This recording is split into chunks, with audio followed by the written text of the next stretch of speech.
Pascal Seyid, la société Antino, une société qui a été créée il y a 2 ans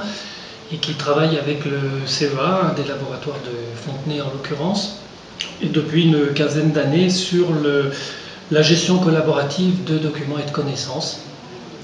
et qui a donc développé, suite à cette collaboration et à des réflexions des différents fondateurs, puisque nous sommes 4 aujourd'hui, un outil, donc une plateforme logicielle qui permet de partager très simplement l'information, essentiellement de l'information texte non structurée. L'idée principale étant de rendre cette information la plus accessible possible pour tous les utilisateurs. Et quand on dit accessible, c'est essentiellement dans l'idée qu'on n'a pas besoin de compétences de documentaliste, qu'on n'a pas besoin de compétences d'organisation des contenus, de recherche par des mots-clés, des thésaurus et des choses comme ça, et qu'on va pouvoir utiliser très simplement ce qu'on appelle le langage naturel, c'est-à-dire poser une question, que ce soit en français, en anglais ou d'autres langues, et récupérer des réponses organisées par rapport à leur niveau de pertinence vis-à-vis de la question posée, et cross-line, c'est-à-dire qu'on va pouvoir récupérer des informations intéressantes par rapport à la question posée dans d'autres langues que celles de la question. Donc on va gérer les langues européennes, plus arabe, russe, chinois, etc. et d'autres qui sont en cours de développement. Alors, donc notre offre, c'est cette plateforme logicielle qui va permettre de faire soit de la capitalisation de connaissances d'expertise, soit de la veille, qu'elle soit concurrentielle, technologique ou autre, par exemple chez Eurocopter, la capitalisation d'expertise au CEA, du suivi de grands projets comme on fait avec l'IRSN par exemple, l'Institut de sûreté nucléaire.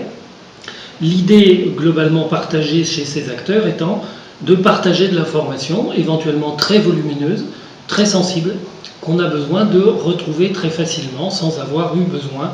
de la structurer, de l'organiser, de la qualifier manuellement de manière importante. Alors à partir de là, le marché qu'on vise, ce sont des PME qui vont aller de 50 à quelques milliers de salariés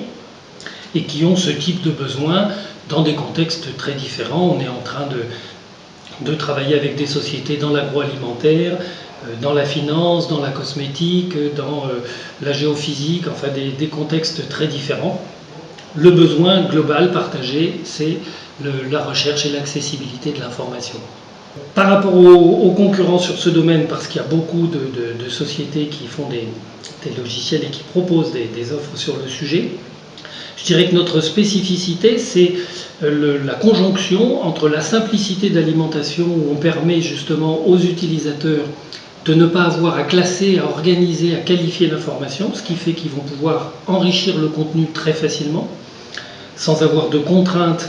de réflexion et de saisie d'un certain nombre d'informations pour qualifier les documents. Même chose pour Donc ça c'est la partie alimentation. Donc ça c'est une spécificité parce qu'aujourd'hui la plupart, et en tout cas j'en connais pas qui font autrement, des outils de gestion documentaire au sens large,